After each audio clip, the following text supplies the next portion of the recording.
Sentience. Zommunist Invasion Book 4. Written by Camille Picott. Performed by Al Kessel. Chapter 1. A Promise Broken. Jennifer stood at the foot of Cassie's bed. Her sister's long, wavy blonde hair spilled across the pillow. A stuffed Cabbage Patch doll was tucked beneath her chin, one arm curled tightly around it. Today had been Cassie's 13th birthday. She'd spent the day high on sugar, celebrating with her friends. Now she was out cold. Presents, wads of wrapping paper, and boxes lay scattered all over her bedroom. A poster of Kirk Cameron sat partially unrolled on her dresser. Newly opened music cassette tapes were strewn next to the tape player. In Excess, Tears for Fears, and R.E.M. were among the booty. Cute new leg warmers and stretch pants draped over the back of her desk chair. All in all, it had been a good birthday haul for Cassie. Outside the bedroom, Jennifer heard the stairs creak. Mom had left an hour ago for the graveyard shift at the hospital. The only people awake in the house were her and her dad. She lightly touched Cassie's foot through the bedspread. "I'll protect you," she whispered, "whatever it takes." The creaking of the stairs grew louder. Jennifer hurried out of Cassie's bedroom, quietly closing the door so as not to wake her. Dad's thick shock of dark hair bobbed before her as he came up the staircase.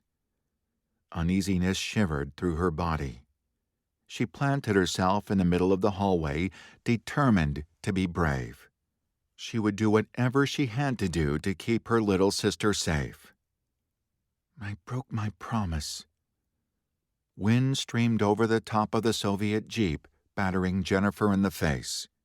She stared straight ahead without blinking, letting the wind pull tears from her eyes. They mixed with the real tears she hadn't been able to quench since leaving Luma Bridge yesterday. Beside her in the driver's seat, Leo leaned hard on the accelerator. The Jeep tore down the country highway, turning the farmland on either side of the car into a blur. Jennifer felt the devastation rolling off him. "I broke my promise." The thought went through her like a nuclear explosion. It detonated at her core, spreading through her body in a shockwave of grief and shame. Why did I do it? She wondered. Why had she insisted Cassie come along on the mission to Luma Bridge? She could be safely tucked away in the Chiquino hunting cabin with her friends right now.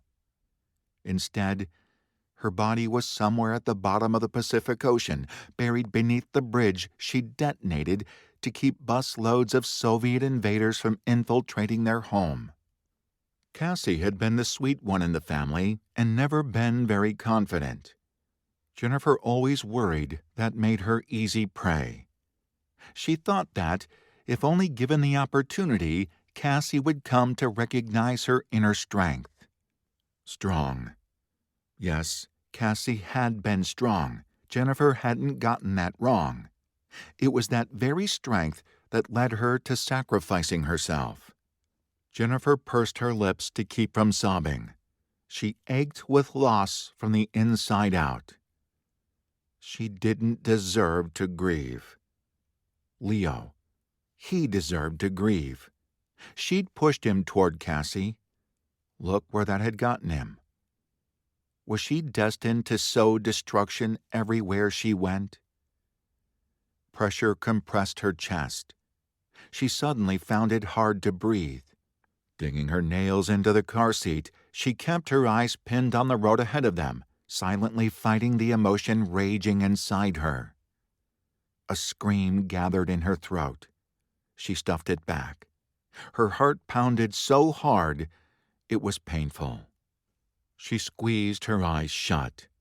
Memories floated before her. A flash of Cassie's wavy hair, the hunch of her shoulders when she sat before a chessboard, the way she looked at Leo with complete adoration, the way Leo had looked back at her with the same emotion. Hey, guys, did you see that? Bruce's voice jerked her out of her tailspin. The varsity football player leaned forward, resting one arm on her seat. Are those dead Soviets? Leo let up on the accelerator. Jennifer was careful not to look at him. She fixed her gaze on the road ahead, sweeping it across the rows of apple trees. She spotted what Bruce had seen: 2 dead bodies in Russian uniforms in the middle of the road. They were green lumps on the ground at least a mile ahead of them.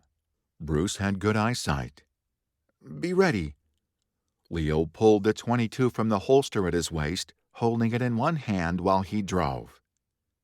In the back seat, Spill and Bruce hefted Soviet machine guns and rested them on their shoulders.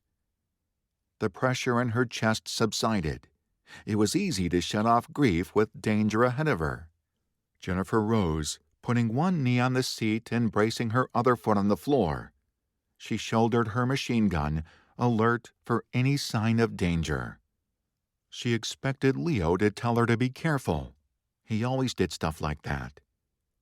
This time, he didn't say a word. Maybe his protective instincts had been left at the bottom of the ocean with Cassie. Jennifer shied away from that train of thought, throwing her attention on the corpses ahead of them on the road. Her mouth went dry as they came into focus. Even from half a mile away, she saw their heads had been smashed open. Red smeared the road just beside the ruined skulls. Slow down, she said to Leo.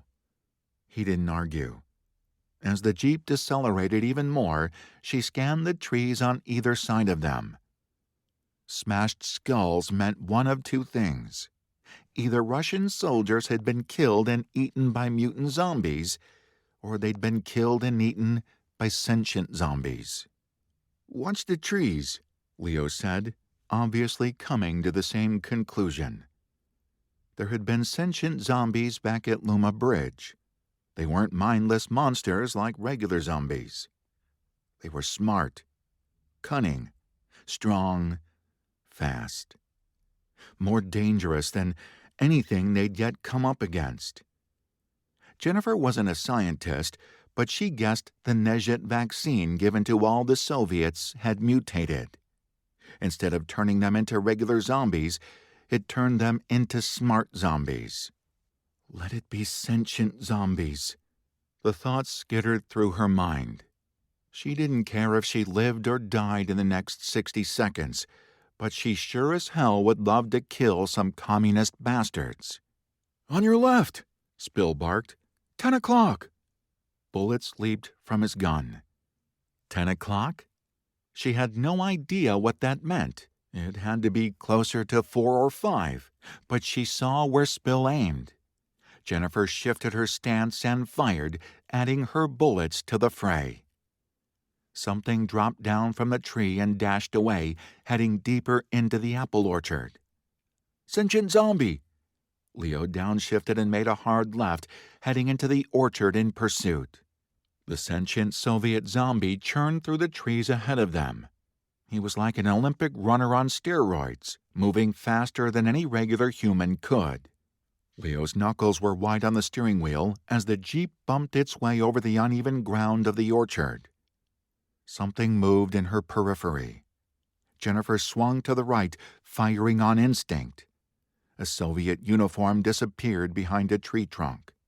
There's a second one! She held steady, aiming at the tree trunk as Leo continued to drive. A third one, Spill said. 8 o'clock. It occurred to her that Spill might be referring to the hands on a clock.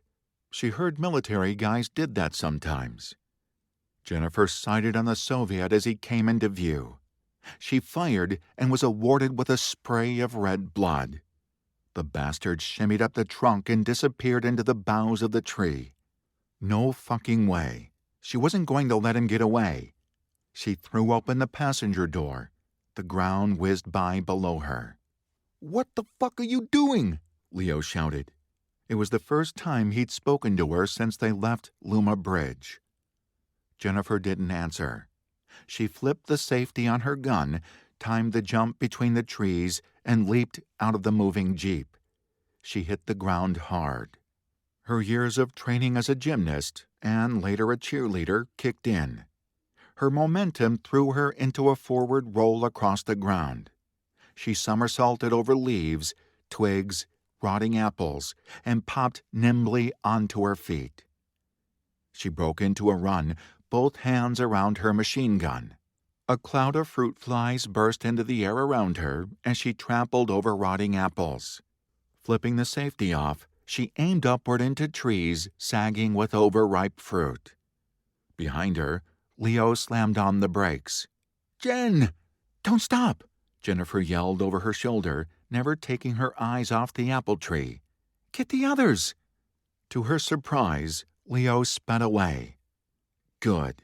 For once, he was listening to her and not trying to be the knight in shining armor. There, she spotted the dark green uniform among the red and green-skinned fruit. She laid into the trigger. The Soviet flew out of the tree, leaping for her. Jennifer dug in her heels, never letting up on the trigger. Blood flew from his torso as bullets tore into him. She shifted the barrel of the gun up, screaming in defiance. Bullets ripped up through his head and neck. The monster smacked into her. The air whooshed out of her lungs as she hit the ground with the Soviet on top of her. He was dead, his face a pulpy mess from the bullets. Hot blood gushed onto her. She shoved him aside. Gray patches covered exposed parts of his skin, another sign that he'd been a sentient. Heart hammering from the adrenaline, Jennifer jumped to her feet. She scanned the orchard, alert for other sentients. Leo had caught up to the first sentient and run him over with the jeep. He now finished the job by bashing in the skull with the butt of his rifle. Spill and Bruce stood over the body of the last sentient, who also lay dead in the dirt. Jennifer's chest constricted. She was desperate for another fight. Her eyes scanned the trees, the road, and the rows of trunks. Nothing moved. Where was a fucking Soviet asshole when she needed one? She was itching to kill, to fight. Who cared if she died in the process? It wasn't like there was anything to live for, now that she'd lost Cassie. The orchard stood in serene silence, inflated with the summer heat. Birds chirped in the distance. A fly buzzed around her head a few times before landing on the body of the dead invader. Nothing. No Soviets. No mutant zombies. Nothing but flies and birds. Leo and the others got back into the jeep. She rested the machine gun on her shoulder, waiting as Leo pulled a 3-point turn and accelerated in her direction. She braced herself for his wrath. He always got pissed when she did something ballsy. He never seemed to care if one of the guys risked his neck, but any time she tried to pull her weight, she caught shit for it. Leo didn't say a word as he pulled up beside her. He looked directly at her, clearly waiting for her to get into the jeep. It was the first time she'd looked fully into his face since they'd lost Cassie. The grief she saw sent shame and sorrow down her spine. In that moment, she hated Leo from the depths of her soul. She hated him for the anguish he carried in his eyes. She hated him for falling in love with her little sister. It was a neon banner flashing the biggest failure of her life, her broken promise to keep Cassie safe. Looking at Leo felt like losing Cassie over and over and over again. Lips tightening, she yanked open the passenger door and climbed inside. Churning emotions made her want to throw back her head and scream. She dealt with it by yanking out the spent magazine and slapping in a new one. Chapter 2. Defector. Kozlovovich didn't know what to expect when he rescued Anton the sniper. To be honest, he'd half expected the young man to try and kill him before they escaped Rossi. tortured within an inch of his life, Anton was a ticking time bomb. But he hadn't killed him. Not only had he not tried to kill Kaz, but he'd taken him to the elusive sniper's headquarters. Kaz had fabricated ideas about the sniper's secret base. Everyone at headquarters had theories about the snipers. Kaz had convinced himself they had an underground hideout somewhere in an apple orchard. He imagined the snipers hiding like moles in the dirt. Some of his colleagues thought they'd taken over a house or an office building somewhere in Rossi. Others thought they were mobile, living out of cars, and always moving their location so as not to get caught. Kaz could not have been more surprised when Anton led him to a tiny cabin sitting on top of a mountain. The place was cozy, warm, inviting. His Polina would have loved the views, especially at sunset. The sniper's hideout was not the only thing he and his colleagues had pondered. They'd also spent an inordinate amount of time postulating on the composition of the American guerrillas. Sometimes they imagined a group of hardened farmers and Vietnam vets who knew their way around a gun. Other times, they imagined a contingent of law enforcement officers who had escaped the first offensive. Every scenario built a guerrilla force of hardened men fighting like cornered badgers to defend their homeland. Not a single one had ever anticipated a pack of kids. A pack of kids and a grandma. Not only were the snipers a bunch of kids, half of them were girls. Kaz had never seen such a thing. This pack of kids and their grandma sure knew their way around a gun. And they knew how to make bombs and set tripwires with household ingredients and supplies. When his people took it upon themselves to attack the Chiquino cabin, they would be in for a surprise. His people. Kaz had to stop thinking of them like that. He was a defector. Mother Russia was responsible for the murder of his family. Those who served her were no longer his people. He would see them pay in blood if it was the last thing he did. "Pass the wire cutters, will you?" Amanda said. She and Anton sat at the table with Kaz, the three of them constructing tripwires and landmines. The teenage girl with short, spiky hair gave him a friendly smile. When he'd first met her 2 days ago, she'd had long, dark locks that hung past her shoulder blades. Now, her hair had been cut short, the tips dyed blonde. A handful of slimy, clear, goo-like substance. Kaz would have liked to know the ingredients, except he couldn't read the English label on the bottle. Had her hair standing up in spikes all around her head. He wasn't sure what to think of the haircut. It looked a lot like a boy's cut, even if it did nicely accentuate the angles of her face. Americans were strange.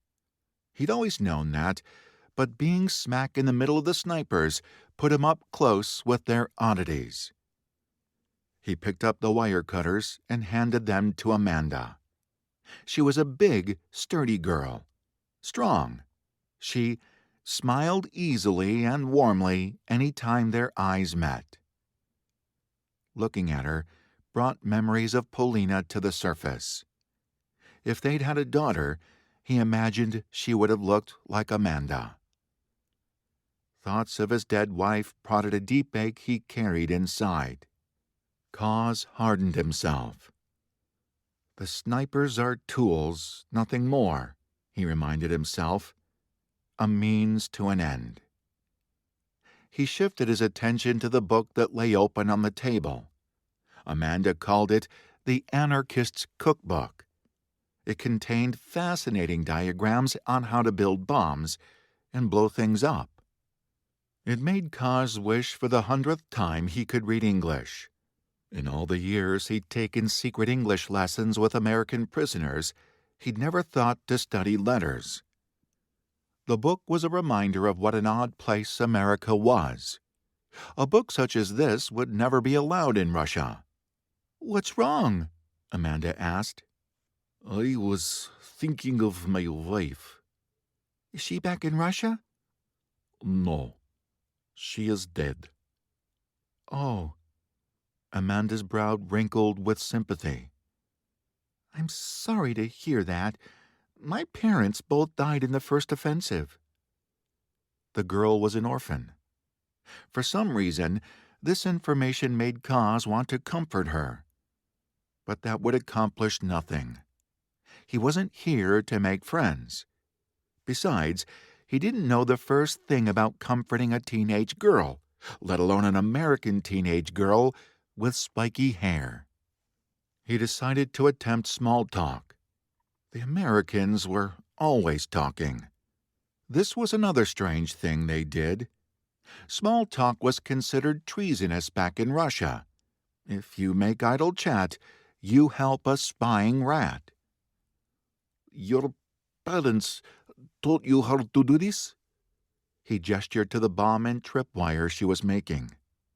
Secretly, he was pleased by how much his English had improved during his short time with the snipers. "Did my parents teach me how to make bombs?" Her eyebrows nearly climbed off her forehead. "No, they didn't." "You did not have a copy of this anarchist cookbook in your home?" He hadn't thought it was possible for her eyebrows to go any higher. He was wrong.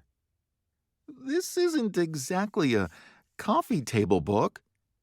Kaz struggled to comprehend her meaning. "What is coffee table?" "Coffee table?" Amanda chewed her bottom lip. "Look." She abandoned her bomb and moved into the sitting area. Resting her hand on a smooth wooden table in front of the sofa, she said, "This is a coffee table." "Ah, yes, okay. You have special books made for coffee tables?" "Yeah, but this isn't one of them." Amanda came back into the kitchen. "The anarchist cookbook is kind of hard to find.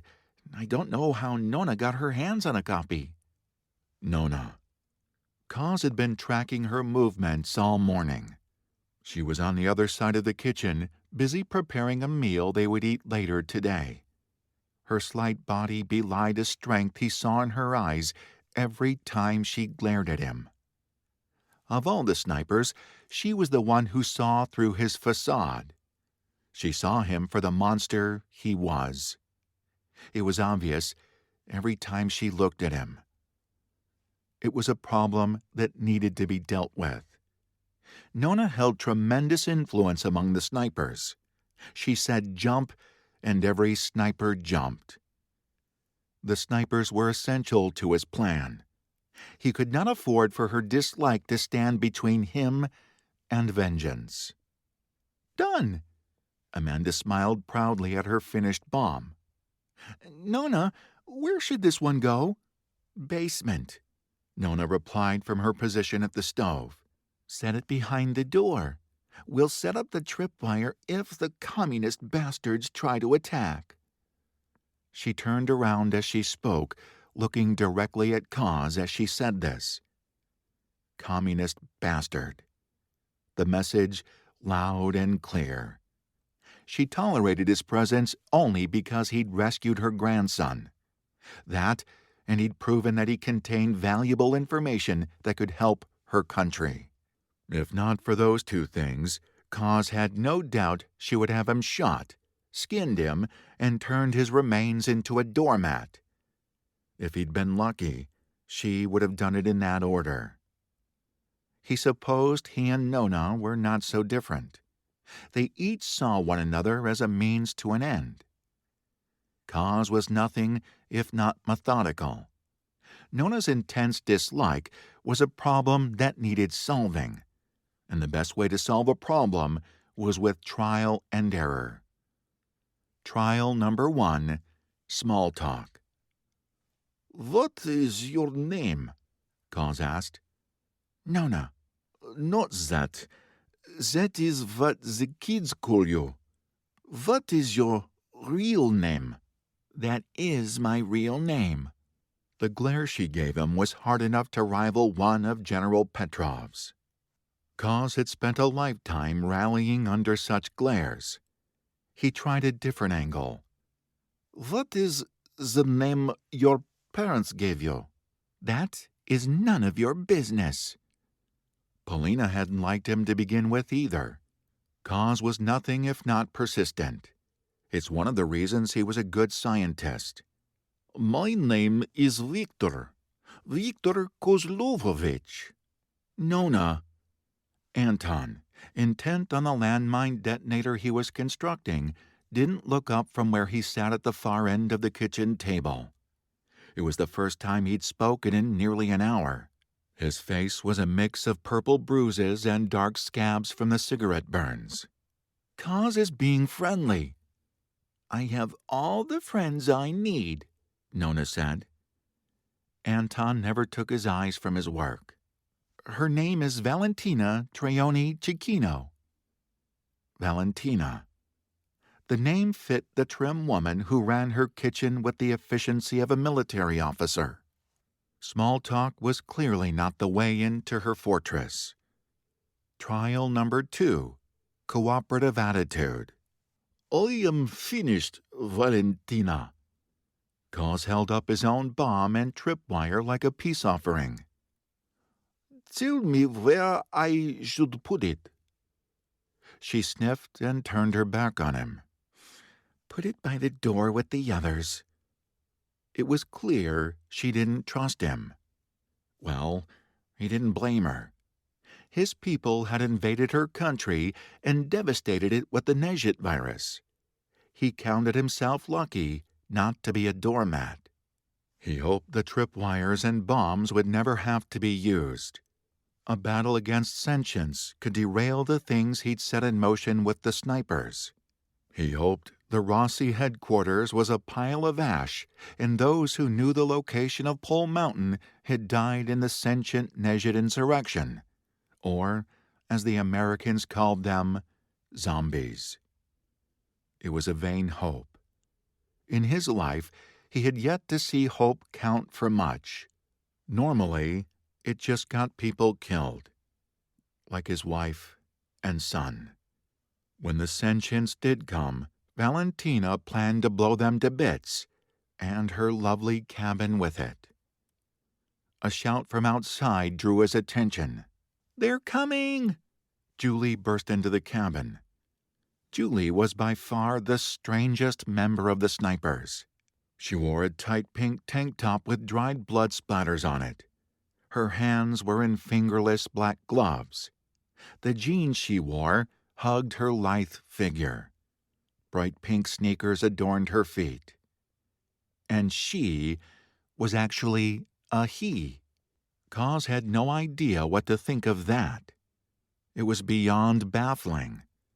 Americans prided themselves on being independent, but this took things to an unexpected level of independence.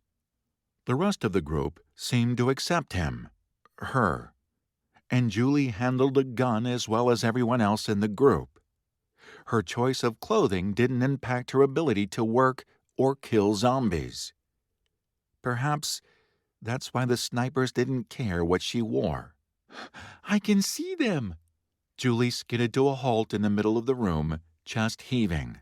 Her shaggy hair was held back from her face with a pink headband. 5 jeeps are headed this way. There are 6 Soviets in each of the jeeps. Are they sentients? Anton limped to the window to look down the road. The broken ribs restricted his movements. Yes, I think they're sentients, Julie said. I saw gray patches of skin through the binoculars. Sentience was the name they'd given to the Soviet soldiers who had turned from the Nezhit vaccine. They were the super soldiers the Russian government had dreamed of creating, except they ate brains. They were smart zombies. Kaz turned to Nona. 30 sentients was not good. Going up against 30 sentients was like going up against a force of 60 regular soldiers. We should run. Her mouth tightened. This is Chikino land. If the Soviet bastards want a piece of it, they're going to have to bleed for it. Chapter 3. Walls. Jennifer lay in bed, following the sound of her dad's footsteps outside in the hallway. She listened intently to make sure they didn't stop at Cassie's door. She didn't know what she would do if he went into Cassie's room, though she'd played out the scenario in her head countless times. Sometimes she imagined herself grabbing her desk lamp and rushing in to defend her little sister. Other times, she pictured herself tackling Dad to the ground and screaming for Cassie to run. Occasionally, she even contemplated calling the police. For some reason, the last thought scared her the most. The tread of her dad's steps moved past Cassie's door without stopping. A breath of relief rattled out of Jennifer's throat. The reprieve lasted only a heartbeat as Dad's silhouette filled her bedroom doorway. She clutched the blankets when he came inside and closed the door. It felt like the walls of the room were closing in on her, a cage she could never escape. She pretended to be asleep, even though she knew that wouldn't deter him. It never did. If she didn't fight him, he would leave Cassie alone. This was the thought that gave her strength. It would be all worth it if she could protect Cassie. Jennifer often felt the walls closing in around her, even after her dad stopped coming to her bedroom, even after she moved out and went to college. Hell, she didn't even have to be inside a building to feel caged. The invisible bars dropped in around her as Leo sped down the highway, getting closer to the Chikino apple farm with each passing mile. The topless Jeep was drenched in sunshine. The wind whipped at her hair, buffeting her face. It was the exact opposite of being caged. Despite this, Jennifer couldn't escape the feeling. It was a pressure building inside her. If she didn't do something, she might explode. She scanned the road ahead, secretly hoping for more sentients or mutant zombies. Having something to kill would be just the thing to depressurize her. Leo slowed as the road neared a T-junction. This was the last turn before they hit the road that led to Chikino Farm. Jennifer forced an exhale as she pictured the faces of Amanda and Stevenson. How could she face Cassie's two best friends? The news of her death would break them. Pressure mounted in Jennifer's chest. She made fists with her hands to restrain herself from trying to punch through the windshield. A handful of barns and houses blocked the road beyond the T-junction from view. Leo stopped when they were 200 yards away and switched off the Jeep. They sat quietly, listening for any sign of trouble from the road ahead. Jennifer couldn't stand sitting still a moment longer. "I'll scout ahead." Without waiting for permission, she jumped out. "I'll make sure there's no one coming." "Jen, wait." She sprinted down the road, letting a few tears roll down her cheeks as she left the others behind. The running felt good. At least she was moving. She switched her focus, pushing thoughts of Cassie, Amanda, and Stevenson aside. It felt a lot like shoving them behind a door and locking it. A distant part of her knew she was compartmentalizing. She'd picked up the skill in high school. It was the only way she could go to school, cheer practice, and gymnastics like a normal kid. It was the only way she could keep herself together most of the time. Her attention shifted to the big barn up ahead. She would steal around it and check the road to make sure the coast was clear. Dry yellow grass brushed at her calves as she slowed down and moved off the road. She didn't look behind her. The Jeep was still switched off, which meant Leo was waiting for her to give the all-clear. This was the second time today he hadn't made a fuss when she put herself at risk. The change made her uneasy, but she ignored it. The world around her was silent. The sun started its westerly descent, but it still beat down on her back. Bugs hummed in the grass. A crow flew overhead, dark wings swishing against the air. The scent of rotting flesh prickled the inside of her nose. Zombies. It was easy to recognize the smell. Jennifer peeked around the corner of the barn. A blast of death hit her nostrils. She gagged and breathed through her mouth, maintaining her position. The road was clear to the left and right as far as she could see. There was nothing but black pavement, houses, and apple trees. And bodies. 4 lay in front of the barn. The bodies were swollen and rotted, baking under the sun. She didn't study them closely. She was afraid that if she did, she'd recognize them. She'd lost enough people. No more needed to be added to the list. At least, not today. She retreated behind the barn and waved Leo forward. He waited the whole time. Less than 48 hours ago, he would have sent someone with her. He would have trailed her in the car and been up her asshole the whole time. Did he want her dead for getting Cassie killed? Is that why his protective nature had become non-existent? She wanted to see hate in his eyes. He should blame her. She should have been there for Cassie. It should have been she who stayed behind to detonate those last bombs. Leo slowed the car enough for her to get inside, then continued up the T-junction. Without saying a word, he hung a left at the corner and headed for the Cecchino farm. The walls began closing in again as they passed familiar landmarks. The wooden mailbox with peeling paint that was shaped like a rooster. The old olive tree that dropped sticky fruit all over the road.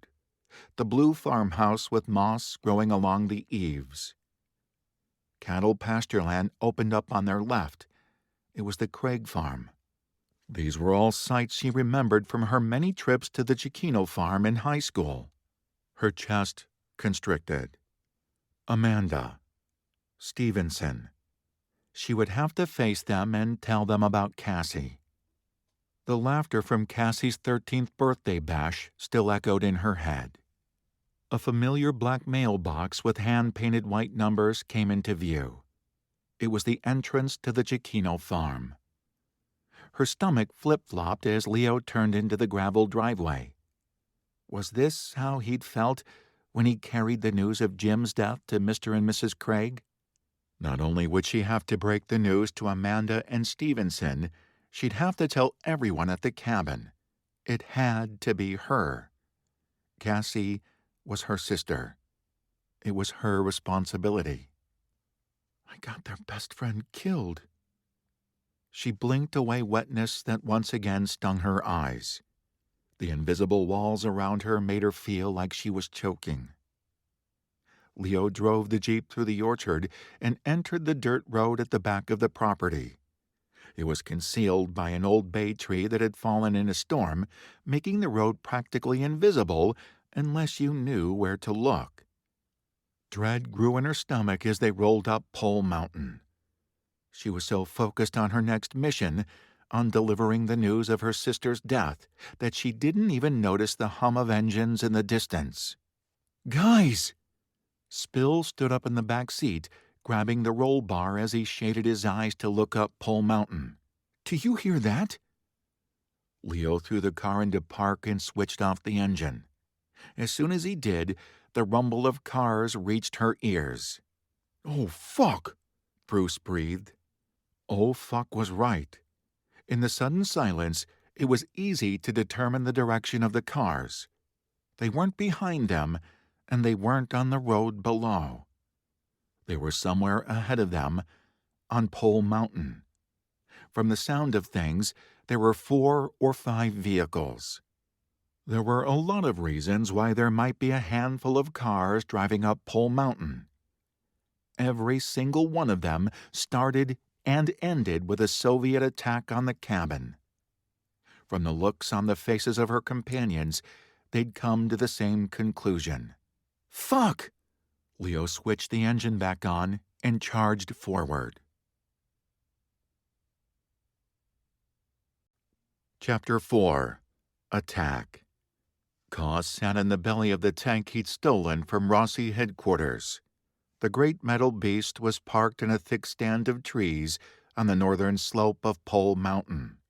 He manned the cannon mounted on top of the tank, a shell already loaded. Nearby, crouched in front of a slot visor with a machine gun, was Valentina. Anton stood on the ladder inside the hatch, machine gun poised in his arms. If Anton hadn't been nursing broken ribs, he'd be at the forefront of the battlefield with Dal, Lena, Julie, and Amanda. If Valentina was 10 years younger, Cos suspected she'd be out there too. From the position of the tank, they had a clear view of the road as it came around the last switchback, as well as a view of the clearing in front of the Cecchino cabin. Nona wanted to pelt the enemy as they came into sight. This was a bad plan. Cos was sure of it. They should be halfway down the mountain and running for their lives. Valentina hadn't been in Rossi. She hadn't seen the way the sentients swarmed headquarters. It had been a bloodbath. And 30 sentients on their way here? Cos didn't give them very good odds. "We can still run," he said. "Our priority is Nellis." Valentina grunted at him in response.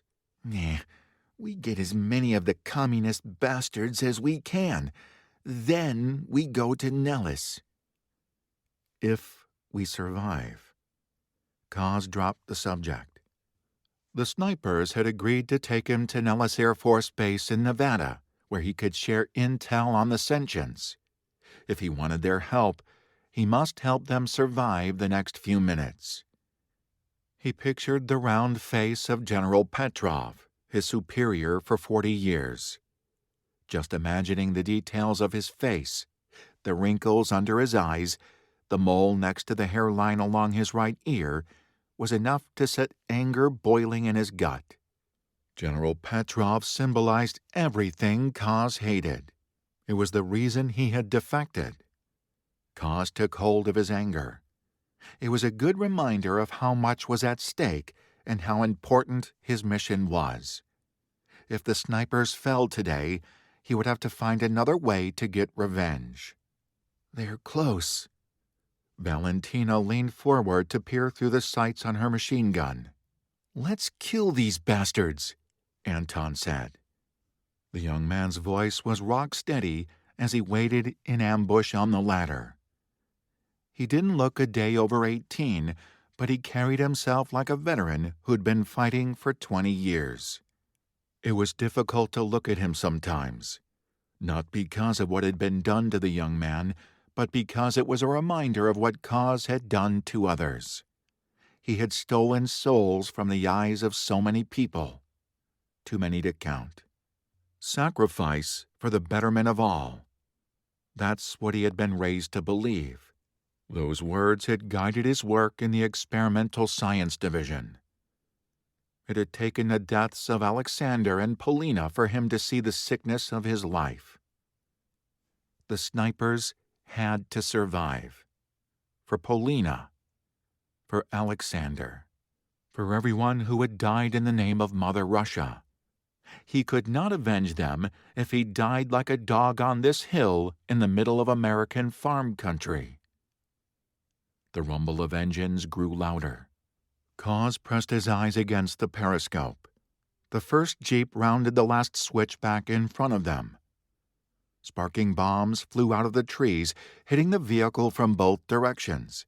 On one side of the road was Dal and Lena. On the other side were Julie and Amanda. They worked in teams, one person lighting, the other person throwing. The bombs detonated as they landed inside the Jeep. Body parts flew. The vehicle was torn asunder. Above him, Anton opened fire with the machine gun. Nona began firing from her slot visor. Kaz, eyes glued to the periscope, cranked the traverse wheels of the cannon and took aim at the second Jeep that sped over the rise. As soon as he had the Jeep in his sights, he fired. The tank vibrated as the shell was expelled. The second Jeep exploded.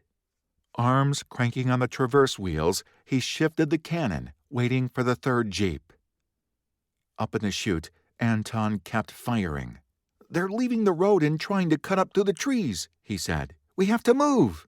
"The landmines will get the bastards," Valentina growled. "Get up the hillside," Anton said. "Now!" Kaz dropped into the driver's seat and threw the tank into gear, sending it up the hillside toward the cabin clearing. The narrow slot visor in front of the driver's seat didn't let him see much beyond the yellow grass that grew on the slope. "Lena!" Anton bellowed. "Look out!" He let loose more machine gun fire. "Soviets on the ground!" Valentina barked. Bullets leaped from her gun. Kaz gritted his teeth. The tank continued to crank uphill. Another explosion rocked the ground, then two more. "Landmines," Anton reported. "We got another 2 Jeeps. Sentients are everywhere. Explosions only kill them if the heads are destroyed." "Trees," Valentina snapped. "Anton!" "Got him, Nona." Kaz stopped the tank at the edge of the clearing in front of the cabin. He pressed his face back to the periscope and frantically cranked at the traverse wheels, sighting on the 5th Jeep. Just as he did, he saw a Soviet fling a grenade at them. "Down!" Kaz bellowed. "Anton, down!" Anton grabbed the hatch and slammed it shut, dropping down through the chute as he did so. He hit the floor with a grunt. Valentina dropped and covered her head. An explosion rocked the tank. The floor and walls reverberated from the impact. Kaz was thrown sideways. Smoke and dust billowed in through the slot visors, choking him. Anton scrambled back up the ladder and threw open the hatch. Smoke wafted upwards, but Kaz still coughed. Anton had barely gotten the hatch open when 2 more explosions shook the earth. "Another landmine!" Anton gagged on the smoke. "I think we got all the Jeeps." "What about the commies?" Valentina asked. "We got a lot of them. Bodies are Anton broke off. Whatever he'd been about to say was lost in machine gun chatter as he opened fire. "Amanda, behind you!" Amanda's smile flashed through his mind. Kaz felt something lurch in his gut. Without thinking, he grabbed a machine gun and took aim through a slot visor. He spotted Amanda immediately. She was on the ground, grappling with a Soviet sentient. They rolled across the edge of the clearing. Amanda had the strength of a she-bear. She threw a handful of dirt into the Soviet's face and raked her nails on his face. The sentient hissed as the grit hit his eyes. Amanda kicked free of him. On her hands and knees, she began scrambling away as fast as she could. It wasn't fast enough. The sentient's hand snaked out. He grabbed her by the ankle. Amanda screamed as she was dragged through the dirt. Kaz took aim with his machine gun and fired, but the sentient moved and he missed. "Amanda!" Chapter 5. Battle. Jennifer jumped out of the Jeep while it was still moving. She rolled across the ground and came to her feet in the middle of a battlefield. The Soviet Jeeps were in pieces. Many Soviets were in pieces too. Smoke was everywhere. Gunfire chatter rang in her ears. She zeroed in on Amanda, Cassie's best friend. A sentient asshole had her by the ankle and dragged her across the ground. Jennifer sprinted forward. In her periphery, She saw Anton scrambling stiffly out from the hatch of a Soviet tank, yelling Amanda's name. The sentient's blood-red irises were locked on Amanda. Her pants rode up as he dragged her forward. Drool dripped from his mouth as he prepared to take a bite of her bare ankle. No way. No fucking way was she going to watch someone else die from a sentient bite. Jennifer poured on another burst of speed, heedless of the bullets that rained around her. She swung her machine gun like a club, delivering a brutal hit to the side of the asshole's face. He grunted, but didn't release Amanda. "Let her go!" Jennifer delivered another blow with each word. The skull cracked beneath her assault. She hit him again for good measure, nostrils flaring in satisfaction at the sight of brain matter splattered on the ground. "Jennifer?" Amanda gaped at her, quickly bounding to her feet. "It's me." Jennifer hadn't realized Amanda was so agile. "You okay?" "Yeah, thanks to you." "How did these Soviet fuckers find the cabin?" "Tate, KGB. Where's Cassie?"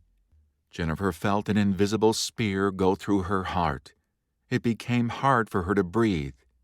She stared at Amanda, struggling to find her voice. Shouting went up near the cabin, followed by an explosion. Amanda turned away, drawn by the sounds of conflict. "Come on, we have to kill them all." She dashed into the fray, raising her machine gun to her shoulder. The shy, timid girl Jennifer remembered had disappeared.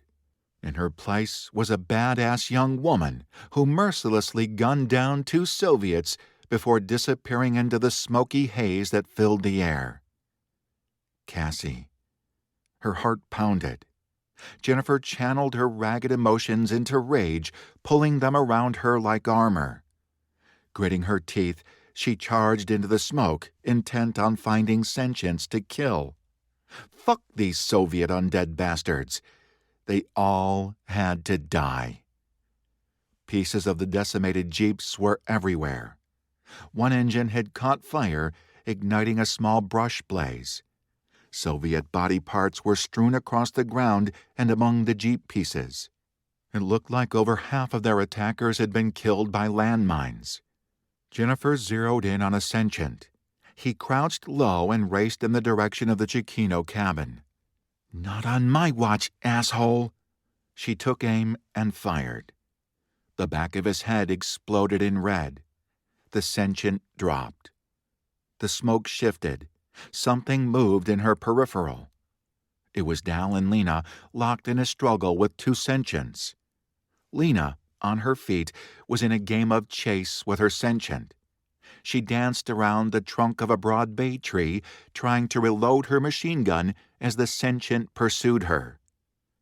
Dal had one on the ground, attempting to stab him, but the sentient was strong and fast. He caught Dal's wrist in his hand, dragging it to his mouth. Dal fought like a lion, but his arm inched closer and closer to the sentient. The Soviet grinned up at Dal. The expression fanned Jennifer's rage. She fired as she ran, peppering his head with bullets. Then she pivoted on her heel, focusing on the Soviet who was after Lena. The sentient had stopped pursuing her around the tree and now scaled up the trunk. Lena's chest heaved as she slammed the magazine into her gun, but she didn't realize the sentient was above her. "Lena, up!" Jennifer sprayed bullets into the bay tree. The pungent scent of the leaves perfumed the air. She didn't have a clear headshot, but enough bullets would slow him down. "He's in the tree!" Lena leaped reflexively back from the trunk just as the sentient tumbled out. Jennifer had a blurred impression of a dark green uniform stained with patches of blood. The Soviet hit the ground, bleeding from multiple wounds in his body. He lunged forward, seemingly oblivious to the pain, but Lena was ready for him. She laid into her trigger and fired directly into his face. "Jen!" Lena turned from the dead sentient and raced up to her. "You're back. Is Leo with you?" Before Jennifer could answer, Leo and Bruce came charging out of the smoke. They clambered around the back end of a wrecked Jeep and fired over their shoulders. Jennifer tensed, searching the smoke for whatever pursued them. 3 sentients came into sight. They bounded through the scattered remains of the Jeeps, firing as they came. Jennifer ducked behind a pile of rubble that was half grit, half ruined Jeep. Leaning out from behind the rubble, she fired. She caught one of the sentients in the neck. He staggered forward and dropped his gun, but he didn't go down. He was no more than 10 steps behind Leo. A shot cracked next to Jennifer's ear as Lena skidded down beside her. "Got him," Lena muttered. Never lowering her gun, she kept firing. Jennifer joined her, the 2 of them firing. Dal fired from the other side of the rubble mound. They dropped the last of the sentients just as Leo and Bruce reached them. The 5 of them fell into a tight knot.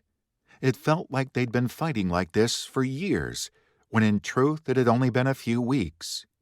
She, Lena, Dal, Leo, and Bruce edged through the smoke and debris. A few sentients tried to rush them, but they gunned them down before they got close. "The cabin!" A voice called out a warning. "They're going for the cabin!" Jennifer spun in time to see a handful of Soviets rush up the steps of the cabin. She saw red. The cabin symbolized everything she loved. No fucking way was she going to let those Soviet bastards take it. She charged forward with a yell. Leo and Bruce were right beside her. To her shock, Leo and Dal shouted in protest. They grabbed Leo and Bruce, hauling them back, but Jennifer broke free and kept running. She was too focused to consider why Dal and Lena tried to stop them. The Soviets swarmed across the porch. Boots rang on the wooden deck as they raced for the cabin. The fuckers would have the high ground if she didn't stop them. "It's rigged!" A skinny shape sprinted out of the smoke and smacked into her. "Get back!" Jennifer grunted as she tripped and rolled across the ground. Her cheeks skidded across the hard-packed dirt. "It's rigged!" The skinny figure threw himself on top of her, covering her with his body. Jennifer finally registered the familiar voice of Stevenson. Then the Chiquino cabin exploded. The ground beneath them bucked from the force of the explosion. Jennifer and Stevenson were thrown several feet through the air. Debris sprayed into them. Jennifer hit the ground with a grunt. Something bounced off her back. Stevenson smashed into her. His hands grasped at her as he cried, "Secondary explosion! Look out!" His meaning registered just as another explosion detonated in the cabin. Glass and wood and chunks of tile flew through the air. Jennifer and Stevenson clung to one another, trying to shelter their heads as pieces of the Chiquino cabin rained all around them. A Jeep tire landed beside them before rolling out of sight. Silence fell. Her ears rang. Jennifer scrambled to her feet, casting around for her machine gun. Where was it? How many sentients were left? Several shots rang out. Jennifer looked up and saw 3 sentients fall dead to the ground. Nona, Anton, and a big man in a dirty lab coat stood atop a Russian tank, weapons raised as they scanned the area for more threats. Nothing moved. The only sound was that of the crackling trees as the fire spread. Jennifer shifted her stance, every nerve standing on a razor's edge. There might still be a few sentients out there. A form appeared out of the smoke. Amanda broke into a run at the sight of them. She grabbed Stevenson and Jennifer in a crushing hug. The force of it squeezed the air out of Jennifer's lungs. She'd never before realized how strong Amanda was. "Thanks for saving my ass back there. Talk about in the nick of time." Amanda grinned at Jennifer. Her face was smeared with blood and dirt, but she seemed unfazed by it. "You guys showed up at the perfect time." Amanda radiated confidence. Her dark brown hair had been cut short, the ends dyed blonde. It was like meeting a completely new person. No prob. Jennifer glanced at Stevenson. Speaking of ass saving, thanks for...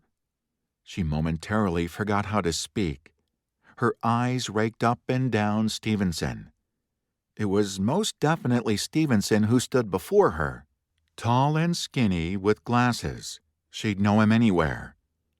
But he was wearing sexy skinny jeans with a hot pink tank top. His shaggy hair had been pulled back from his face with a hairband. He wore hot pink Converse that any teenage girl would give her left hand for. Her shock only lasted a few seconds. It faded as she realized he was finely dressed like himself. He looked more at home in the pink tank top than he ever had in boys' clothes. You look great, she said. Pink is definitely your color. Amanda grinned. Stevenson's mouth dropped open, but he recovered and hugged her again. I knew you'd understand. Her name is Julie now, Amanda said. Julie.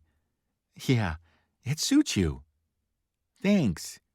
Julie ran a hand through her hair, smiling self-consciously as she looked around. I think we got all those Soviet bastards. Jennifer turned to survey the battlefield. Nona had come down from the tank. She held Leo in a tight hug, looking so tiny next to her giant grandson. Dal, Lena, and Bruce stood off to one side. Spill crept out from the trees, wood splinters stuck in his dark hair. Anton and the big man in the lab coat came down from the tank. Anton limped, walking slowly. His face was a mottled purple. It looked like he had cigarette burns all over his jaw. What the hell had happened to him? Jennifer? Amanda turned, a dent furrowing her brow. Where's Cassie? Jennifer's heart fell into her stomach. Reality crashed back in on her, and all she wanted to do was sink into the ground and disappear forever. Yeah, where's Cassie? Julie asked. Tears stung her eyes. Jennifer swallowed, struggling to find the right words. How did you tell two people you got their best friend killed? Her eyes flicked to Leo. He stared at her over his grandmother's head, his dark eyes full of a sadness so heavy it left her feeling crushed. What's wrong? Julie's voice went up an octave, her gaze darting between Leo and Jennifer. Where's Cassie? Yeah, where's Cassie? Amanda stared desperately at her. Jen? Where's Cass? Where is she? Jennifer opened her mouth. All that came out was a wordless, strangled sound. Leo seemed to come out of nowhere. We lost Cassie, he said. Jennifer cringed, slapping her hands over her ears. She wished lightning would strike and kill her on the spot. Anything to escape this terrible moment. What? Amanda's eyes filled with tears. What do you mean? You lost Cassie. She's gone. Leo swallowed thickly, wiping at his eyes with the back of his hand. I'm sorry, guys. The sentience got her. Chapter 6. Bees. The sun dipped toward the western horizon. Caw stared openly at Amanda, unable to look away from her grief-stricken face. She and Julie stood wrapped in one another's arms. They cried together for one they had lost, someone named Cassie. Why had he done it? Why had he abandoned his position within the tank when Amanda had been attacked? Sure, she was a nice girl, but that was irrelevant to his mission. What if he'd been busy at the slot visor defending her, and another jeep full of sentients had shown up? He'd been in charge of the tank gun. He should never have lost sight of his mission and abandoned his post. Polina and Alexander deserved better. Even as these thoughts went through Kaz's mind, a fresh wave of tears broke from Amanda and Julie.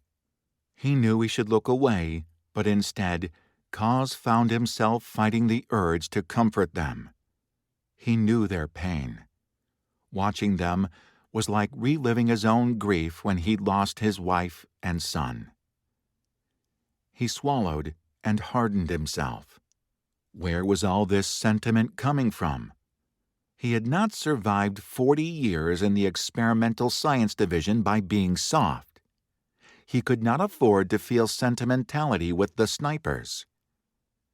They were a means to an end, stepping stones to vengeance against Mother Russia and all who ruled in her name. Soft hearts did not lend themselves to hard missions. Besides, what could he say or do to lessen their pain? Even if he wanted to comfort them, which he did not, nothing would take away their grief. The snipers stood in a tight group around Julie and Amanda, many of them also in tears. A young man, Bruce was his name, shared the story of the group's harrowing mission to take out Luma Bridge. They'd lost 2 snipers in the mission, another soldier named Griggs, and a girl named Cassie. Kaz closed his eyes when Bruce talked about the Soviet buses that had sunk to the bottom of the bay. Had Polina and Alexander lived to immigrate to America, they could very well have been on those buses. So much death. He could not judge the snipers when his own hands were dirty from years of work as a researcher. His hands were drenched in blood. There was no redemption for him. He was a man capable of terrible things. He couldn't change who he was. He knew that. There was no redemption for the things he'd done. He was a monster, plain and simple. But a monster could also be an avenging demon. He would extract payment from she who had created him, from Mother Russia herself. He would see her unraveled and beaten into submission before he died. Mother Russia would come to regret the day she had forged him in her fires. After Bruce finished his story, Dal gave an update on all that had happened at the Cecchino farm while the others had been gone. "We have a new mission now." Dal gestured to Kaz. "We have to get him and his research to Nellis." "Nellis?" Leo frowned. "That's all the way in Nevada." "We have no choice," Anton said. Lena stood beside him, her cheek resting on his shoulder. "It's the closest active military base." He glanced at Spill. "Unless you know of somewhere closer?" "No, brother." Spill shook his head. "Nellis is the only one I'm aware of."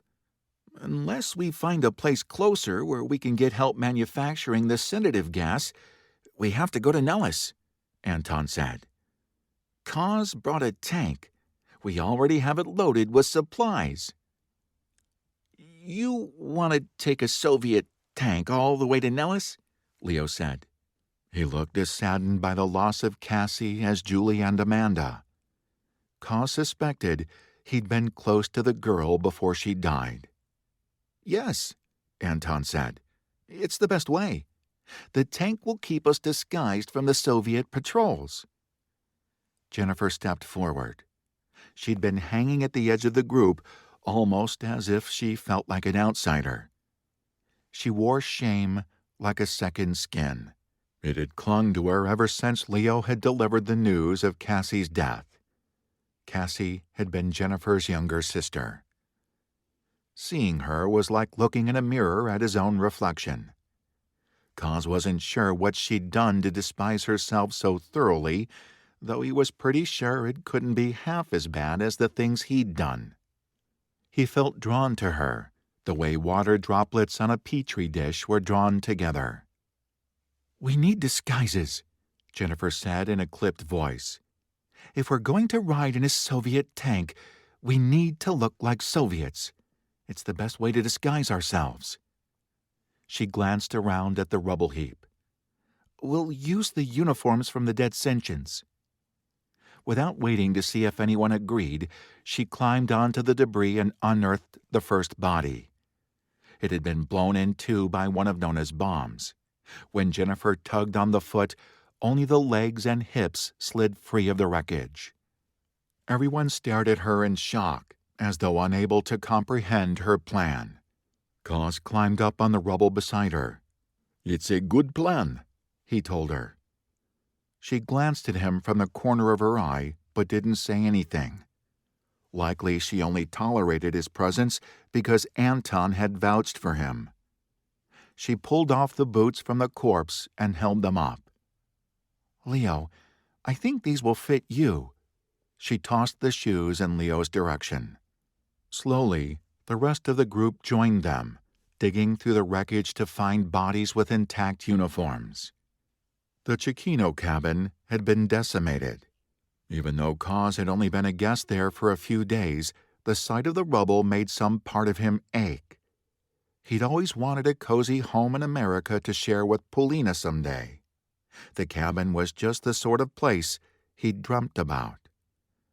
All that remained of it was burned wood, fragmented tile, scattered chunks of cement, and broken bricks. The debris made a huge mound in the clearing. The only good thing about the pile was that it contained bodies of sentients. "Fuck, guys! This one is still alive!" Bruce frowned down at a torso he'd unearthed from the rubble. It was probably the other half of the one Jennifer had. The teeth gnashed. Red eyes bulged. Everyone jumped when the head spoke in a hissing voice. "Sniper scum!" "Fuck you!" Bruce stabbed the Soviet through the eye. "Language," Valentina said. "That was creepy," Julie said. Cos had seen a lot of things Julie would call creepy, but he had to admit a talking head on a body that had been blown in half was one of the creepier things he'd seen, too. And he was not what most would consider squeamish. "Everyone be careful," Leo said. "There might be others alive in the rubble. Split up in pairs. Kill anything that moves." Cos observed how the group carried out his orders without question. Leo was young, but he spoke with easy authority. A born leader, Nona's grandson, and Anton's elder brother. Cos filed that fact away. He trailed after Jennifer, even though it was clear from her posture that she wanted to be alone. They ranged through the pile and pulled out bodies. She grimaced as she extracted an arm, tossing it over her shoulder with a grunt of disgust. Cos found another head that was still alive. The vocal cords had been destroyed. All that could be heard was the clicking of teeth as the zombie glared up at them with his red eyes. "Fucker!" Jennifer snarled. Cos held the head while Jennifer killed it. He observed the half-crazed expression on her face when she stabbed the sentient in the eye, wondering if anyone else saw how close she was to breaking. She caught him watching and said, "What? Never seen a woman kill before?" "Not until today, no," he answered honestly. He didn't add that he'd spent most of his life in a remote research facility where there were no women, let alone women who fought like men. "Well, get used to it. You're in America now." She stalked away. A bee flew in front of Cos's face. He waved it away without thinking, but paused as an image of Polina flashed in his memory. He saw her clearly in their small village home. She stood in their backyard, meticulously bent over a table with a paintbrush in her hand as she painted small jars of honey in preparation for the wedding. Alexander plus Inessa, eternal love. Their son was due to be married tomorrow, and Polina wanted all the guests to have honey to go with the fresh-baked bread she planned to serve. Using blue paint, Inessa's favorite color, she lovingly painted each jar with the couple's name. His Polina had a flair for art. 10 feet behind her were the beehives she kept. Polina loved honeybees, especially the honey. She was the only person in the village who raised bees. As she painted, the bees buzzed in the background, forming a halo around her head. "What are you singing?" Cause asked, stepping up to the table to admire her handiwork. Besides the couple's name and the wish for eternal love, she also painted each jar with tiny birds and flowers.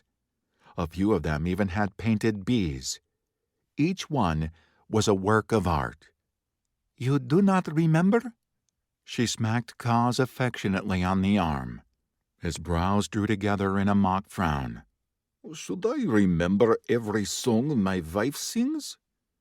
She sniffed teasingly and returned her attention to the honey jar. "It is a lullaby. I sang it to Alexander when he was little. I would think you would remember the songs I sang to our son." "That was over 30 years ago. I can't remember when I had my last haircut." Men. She put her hand on her hips, a drop of lustrous blue paint shining on the tip of the brush. "Your last haircut was yesterday, Victor." "That's right." He ran a hand through his close-cropped hair with a sheepish grin. "I already forgot. See, how can you expect me to remember lullabies?" "You are lucky to have me for your wife," she replied. "Otherwise, you would be a hairy ape." "I am very lucky to have you for my wife." Polina paused in her painting and permitted Cause to kiss her on the cheek. "I will be singing that song again when Alexander and Inessa have their first baby. I was just getting my vocal cords ready." "Ah, planning for a baby before they have even taken the vows. Do you know something I do not?" "Do not be obscene, Victor." She smacked him on the arm again, but the severity was broken by a mischievous smile. "But you remember what it was like to be young." Cause smirked. "I do remember."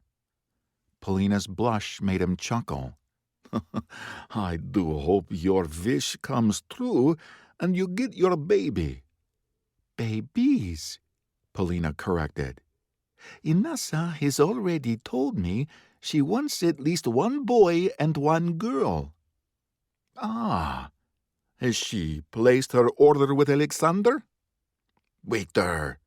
Another slap to the arm. "Go inside and stop distracting me. Look how many jars I have to paint. Everyone is looking forward to a taste of my honey tomorrow." He almost pointed out that if she had not chosen to do such elaborate work, she would have been done with the project hours ago. But he knew better. Besides, he would not have disrupted the joy he saw on her face for anything. He hadn't seen Polina this happy in a long time. Not even the cold winters or the scarce food supply could dampen the happiness she felt at her son's marriage to Inessa.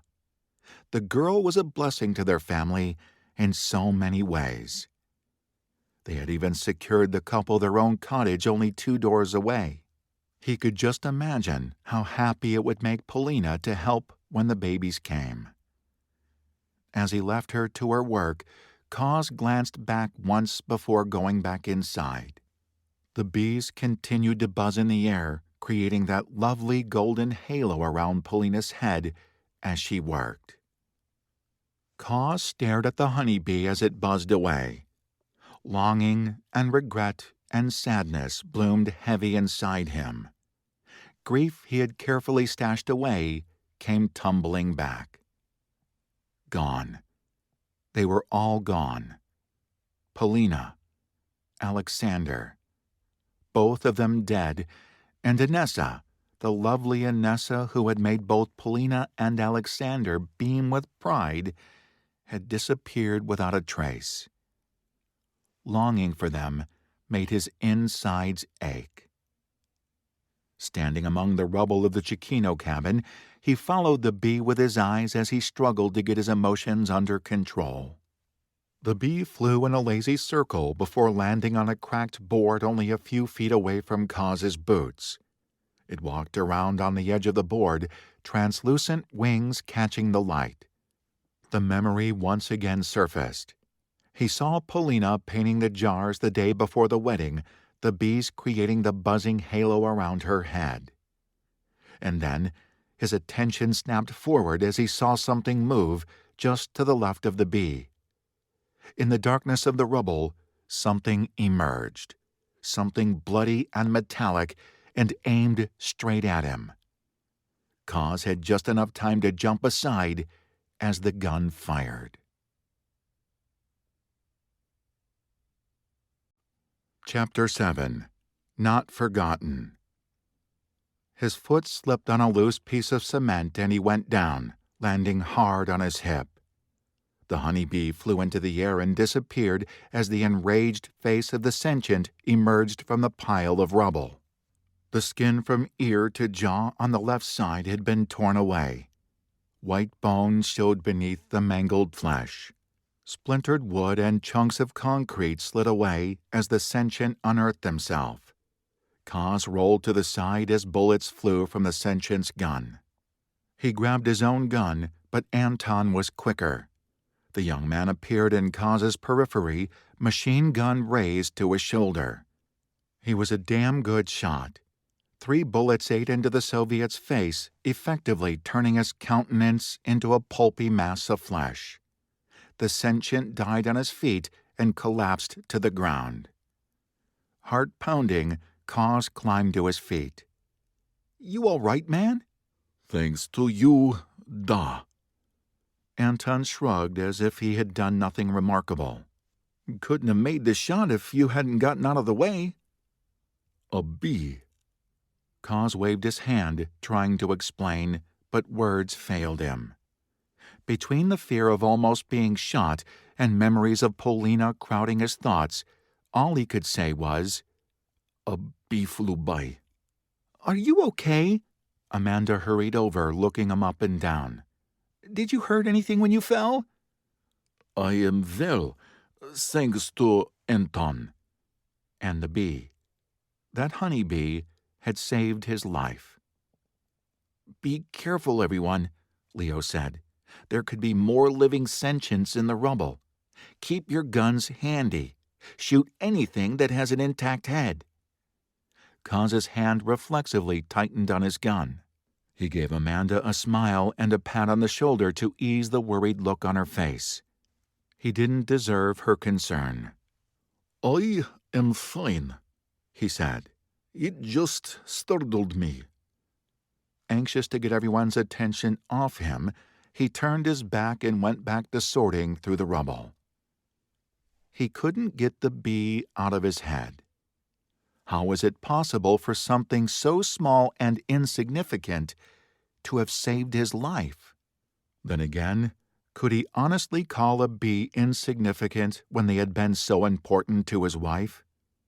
The only thing Polina liked more than her honeybees had been her husband and son.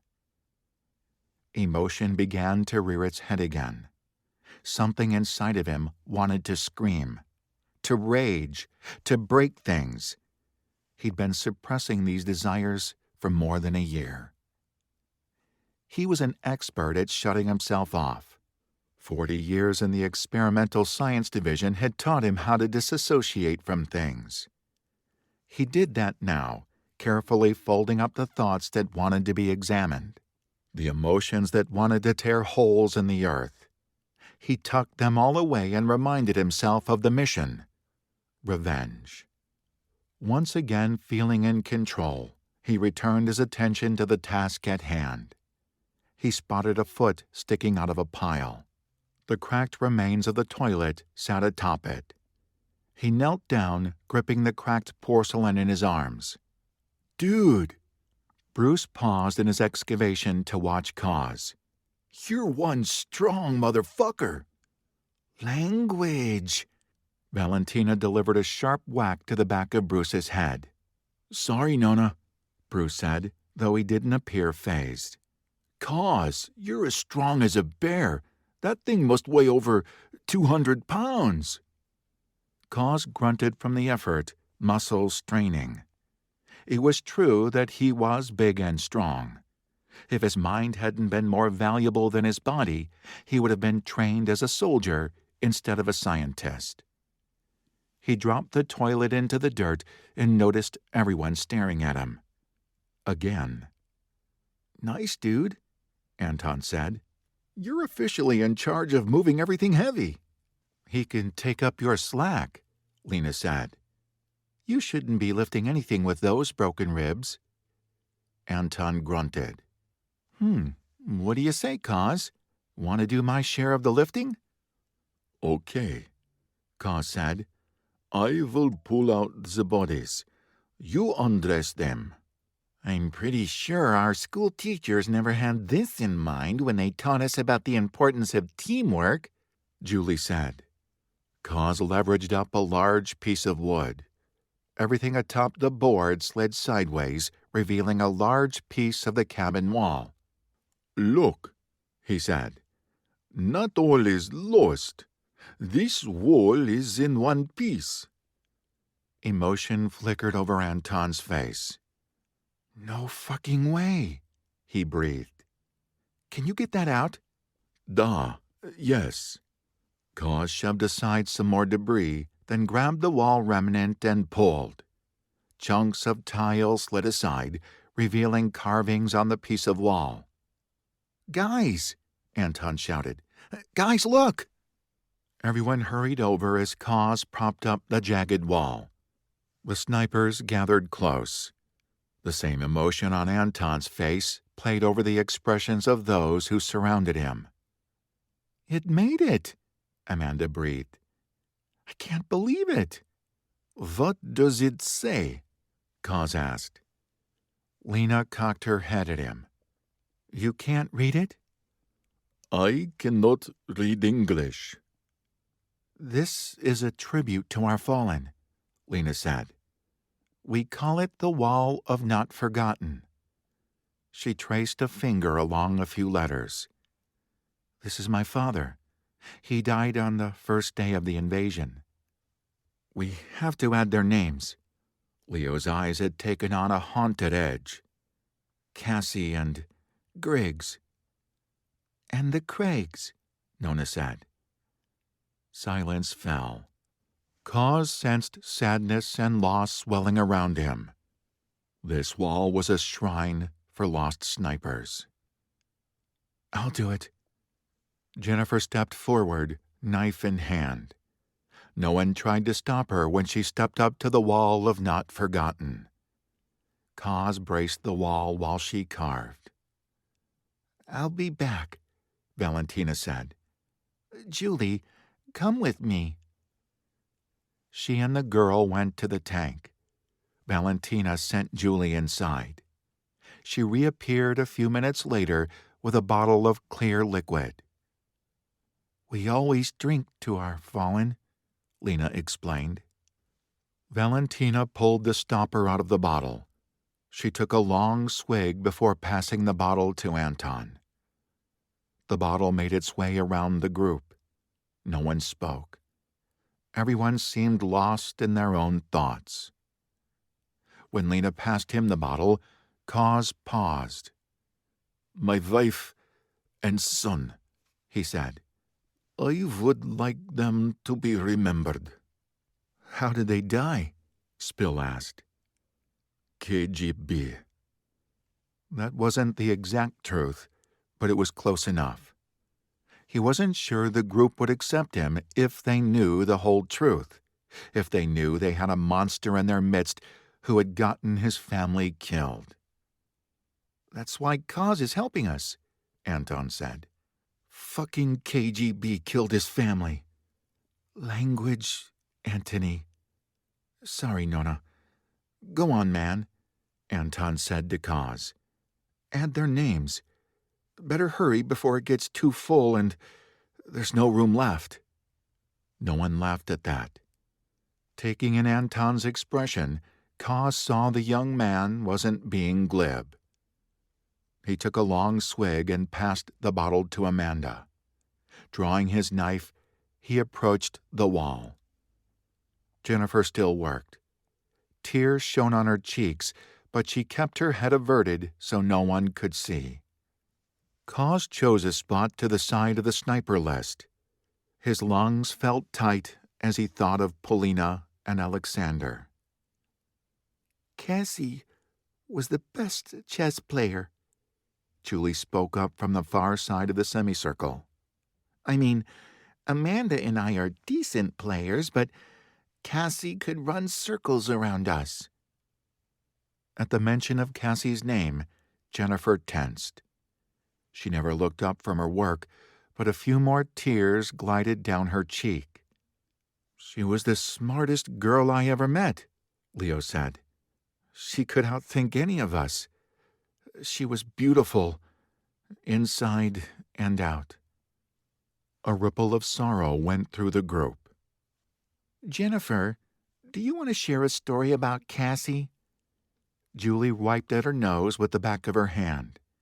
You could tell the story about the time on her 13th birthday when we had a candy-eating contest.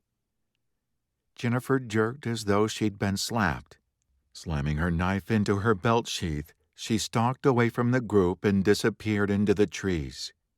Julie started after her, but Leo rested a restraining hand on her shoulder.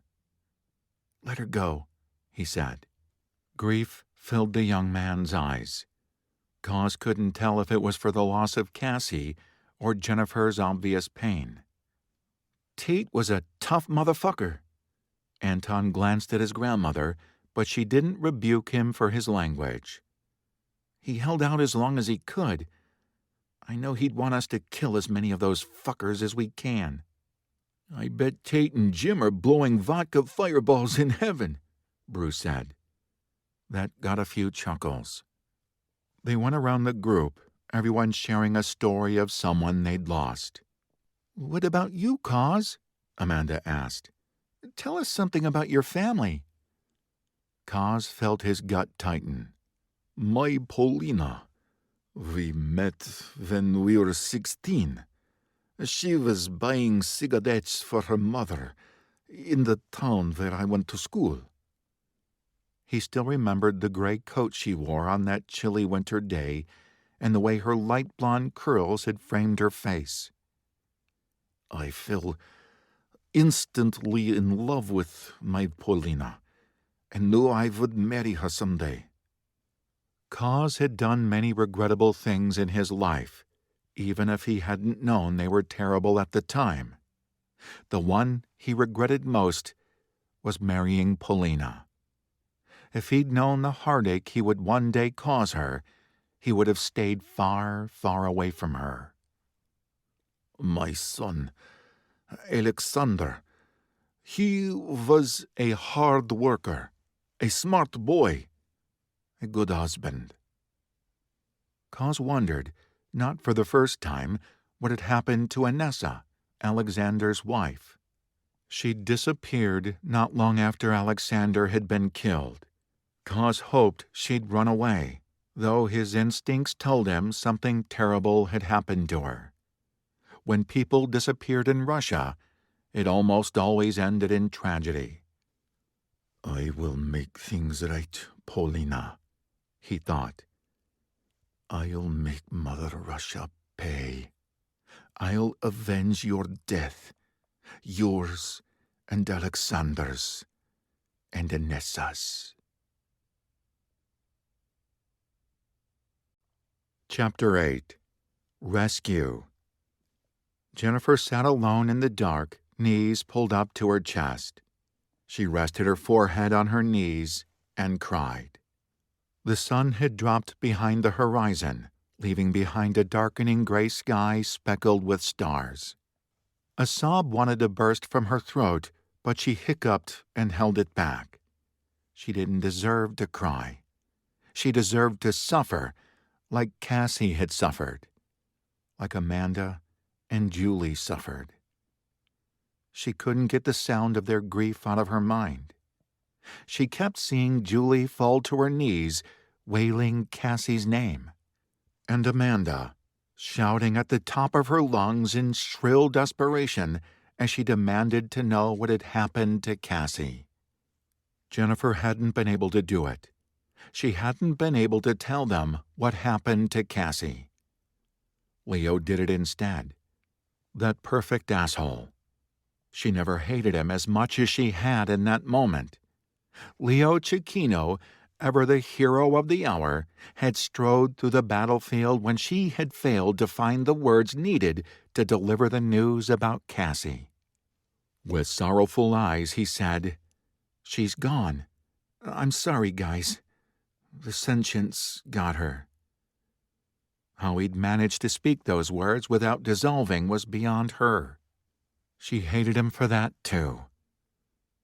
Jennifer didn't think she'd ever forget the look of sorrow in Amanda's face as she held Julie, the two of them sobbing for their lost friend. The memory made Jennifer want to claw off her own skin. She cried harder, biting her lip to keep from crying out. In her mind's eye, she saw Cassie in the dark on the Luma Bridge, bent around her bleeding hand. She saw the terrified recognition in her sister's eyes, and she smelled the cool, salty sea air. Cassie. Her perfect, beautiful little sister. Her laugh. Her smile. Her competitive streak that only came out when she sat down at the chessboard. Gone. All gone. A shudder went through Jennifer. She wasn't one of those God freaks or general idiots who believed in heaven. Heaven was a bullshit tale created by humans to make everyone feel better about death. The truth was that death was the end. It was oblivion, nothingness. Cassie was gone, and nothing Jennifer said or did could change that. She'd once believed her parents loved her. It had been a terrible lesson the day she'd learned that had been nothing more than a fucked-up fairy tale. She didn't let herself believe in fairy tales anymore. Her sister was gone. Forever. End of story. The empty sensation of Cassie being gone rocked Jennifer. Nothingness pressed in all around her. Black spots danced in her vision as she tried to get her breathing under control. The sound of a snapping twig brought her head up. She swallowed, attempting to be absolutely quiet so no one would find her. Jennifer? God fucking damn it. Leo was the last person she wanted to see right now. She pursed her lips, breathing sharply through her nose as she scrubbed a hand across her eyes. Jen? She didn't stir. She didn't make a sound. He found her anyway. He stepped into the small clearing of trees where she was hiding. She ducked her head and hid behind her knees, refusing to respond to him. He would get the hint. Did she look like she wanted to talk? She just needed to stay like this until he got the hint and left. Oak leaves crunched as Leo sat down beside her. It made her want to scream. Jen. She didn't respond. Tears leaked out of her eyes, and she waited desperately for him to go away. The others are worried. You should come back.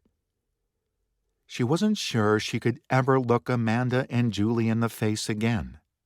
The worst part was that she knew they would forgive her. They would never hate her for losing Cassie. Jen, what happened to Cassie isn't your fault. Leo rested a hand on her shoulder. It was his gentle touch that made her snap. She jumped to her feet, temper flaring. How dare he act like she wasn't to blame? How dare he forgive her? Get away from me, Leo. Come back to the fire. I want to be alone right now. The answering empathy in his eyes enraged her. Silently, he held out a hand. She smacked it away. Don't touch me. He gazed at her. It was dark, but her eyes had adjusted. She saw just how heavy his grief was. But he was Leo. His heart had always been bigger than his temper. He knew her better than anyone. He alone understood how much she was hurting. That knowledge made her feel small and vulnerable and terrified. The last time she'd felt this way had been back in high school. She'd dumped him like garbage. Leo had loved her, and she had punished him for it. "We're at war, Jen. You can't punish yourself for what happened to Cassie. You—" "Always the hero," she snapped. "Not everyone wants to be rescued by you, Leo." "I'm not trying to rescue you. Look, I know you're hurting. We all are. I loved Cassie. And I know you did too, but you can't—" Her defensives flared higher than ever. "You want to help me?" She grabbed his belt and jerked the buckle open. "You want to be a real hero? You want to take care of me?" She fumbled at his button and zipper and yanked open his pants. He smacked her hands away. "What the hell, Jen?" "Always the hero." She glared at him and unfastened her jeans. She pushed them down to her knees. Her panties followed. "You really want to help a girl in pain?" She grabbed his crotch and squeezed. "Come on, Leo. Be the big hero for me." She saw the moment he snapped. His shock morphed into rage. "Fuck you, Jennifer." "No, fuck you," she shouted back. "You always have to be so goddamned golden." She turned and bent over, bracing her hands against a tree and giving him a perfect view of her ass. "You really want to comfort me? Here's your chance. Come be the hero, Leo." His boots broke twigs and crushed leaves as he dug his fingers into her shoulder. She heard the fury in his harsh breathing as he slammed himself into her. They fucked for 3 perfect minutes. Jennifer gave herself over to it. She came seconds before he did. The physical chemistry between them had always been good. When he pulled out of her, she leaned her bare ass on the tree trunk and glared at him, not bothering to pull up her pants. He glared right back at her. "Cassie was too good for you," he snarled. She breathed in his hatred. It was like a balm to her soul. He stalked away and disappeared into the dark, but not before she glimpsed just how much her stunt had hurt him. The cruel immensity of what she'd just done hit her like a freight train. What she'd just done was 10 times worse than dumping him back when they were in high school. Her hands started to shake.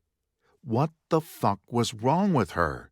She'd just fucked her dead sister's boyfriend. People didn't do shit like that. Not normal people, anyway. Her stomach seemed to buckle in on itself. She slumped back to the ground and pressed her forehead against her knees. She cried until her eyes were swollen and she couldn't breathe through her nose. Finally, exhausted and numb with grief, she curled into a ball on the forest floor and passed out.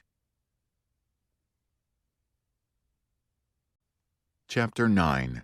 Science. Cause tossed in his blanket beneath the stars, lost somewhere between sleep and waking. A small part of him distantly registered a rock grinding against his shoulder, but a larger part of his mind had traveled back in time to his childhood home in Russia. He walked into the kitchen, looking over his shoulder to make sure his mother wasn't around. The counter was clear of food and cooking implements. Taking that as a good sign, Kaz dashed for the bin where apples were stored. Mother rationed the apples through the winter. If she caught him stealing, he'd get a switching. He was always careful only to take one at a time and never more than 2 in a week. It was a system he had distilled over the past few years. Just as he reached the bin, a chair at the table crashed to the floor. He yelped in alarm and spun around, thinking he'd been caught. But the kitchen was empty. The distant sound of laughter and screams from the neighbor kids trickled through the room. The hair along Cos's neck stood on end. Who had tripped over the chair? What mischief are you up to? His mother appeared in the kitchen doorway, a severe frown on her face as she scrutinized Cos. Luckily, he had leaped clear of the apple bin when the chair fell over. I was just walking through the kitchen and the chair flipped over. She narrowed her eyes and studied the chair. After a moment, a small chuckle bubbled up. She righted the chair and said, Your Uncle Nikolai is just saying hello. Cos stared at his mother, completely confused. Mama, Uncle Nikolai is... He struggled to find the correct word, not wanting to upset her. Mama, Uncle Nikolai passed away 2 weeks ago. That was his favorite chair, Mother replied.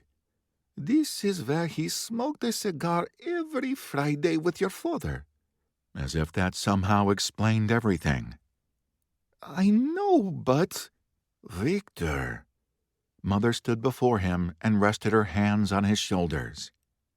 I'm going to tell you something that my mother told me when I was a child.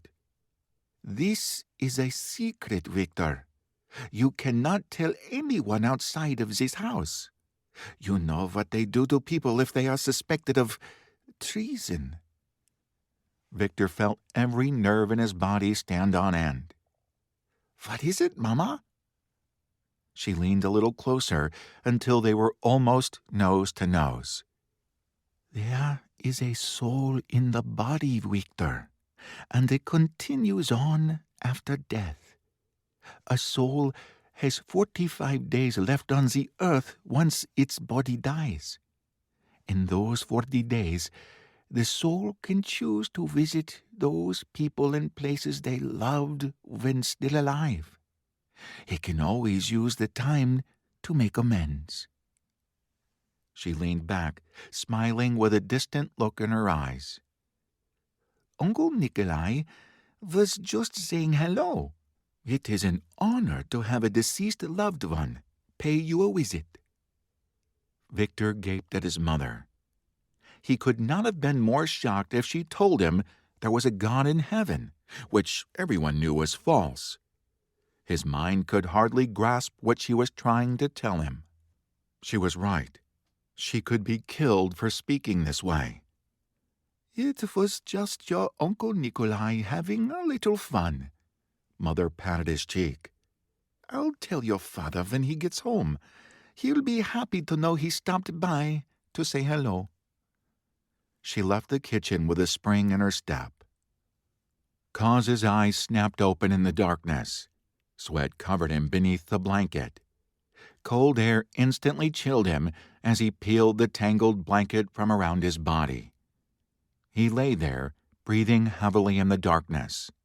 Cos hadn't thought about that strange conversation with his mother in years. In fact, he'd forgotten all about it until tonight. Religion is the opium of the people. Religion is a prison for the heart and mind. Down with God. Don't be a God slave. These were slogans drilled into his head since childhood. He didn't believe in God. He didn't believe in souls as his mother had. Do I really know what I believe? He wondered. He thought he was serving the motherland with faith and goodwill until his son had been murdered. Cos's entire world had unraveled on that terrible day. What if his mother had been right? What if there really was such a thing as a soul that continued after death? What if Polina had sent the bee to save his life? The idea sent stillness to his core. A solid 30 seconds passed. Then his mind rocketed into action. His wife had been dead for more than a year. That was well outside the 40-day period his mother told him about. Why 40? He thought. Why is that the magic number? If there is a soul, Who decided it stayed around for only 40 days? What is to prevent it from staying around even longer? He examined the question from every angle. If things were reversed, if Polina was alive and he was a soul without a body, he would stay no mere 40 days with his wife. He would stay with her for as long as he could. He would be there to greet her when she passed from life to death. He strummed his fingers against his legs, annoyed with himself. 40 days was not the question. No, the real question was whether or not Polina still existed. If her soul was here right now, looking out for him. If she had sent that bee to warn him and save his life. Or was this all a product of his grief? Was he turning the chance wandering of an insect into something more than it was because he missed his wife? Polina?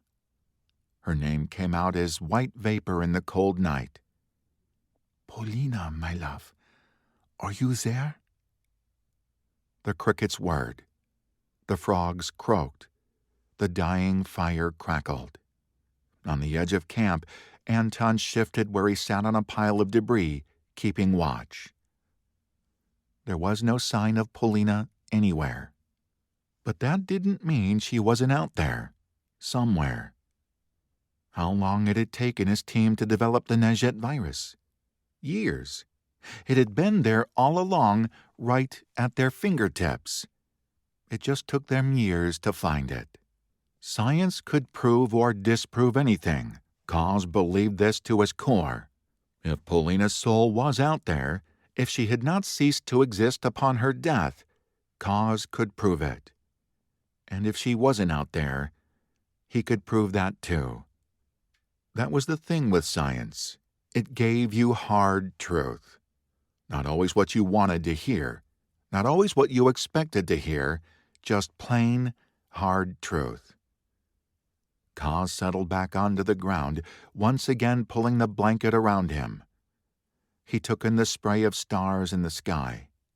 His mind whirled with possibilities. He would observe, study. These were the things he did best.